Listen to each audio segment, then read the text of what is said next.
When President Biden took office, the deficit over the next 10 years was expected to be about $12.2 trillion.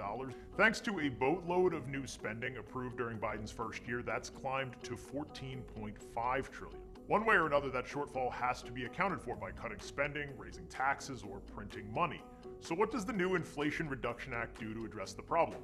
It doesn't cut unnecessary spending or wasteful government programs, it raises taxes. And those tax increases will only reduce the deficit by about $300 billion, or 2% of planned borrowing over the next 10 years. In other words, even assuming no new spending, we'd still need about 50 more bills just like this one to not add any more debt in the next decade. And the bill doesn't do anything to reduce the $30 trillion in debt we've already accumulated. Even that small amount of deficit reduction requires a massive corporate tax increase that will hurt the economy. There's also a plan to squeeze more money out of taxpayers by hiring 87,000 new IRS agents and beefing up the agency's audit powers. It's true that this bill is the first major piece of legislation to move through Congress that would have even a slightly positive impact on future federal deficits since at least the middle of the Obama years, but it's not a serious attempt to grapple with our coming fiscal nightmare.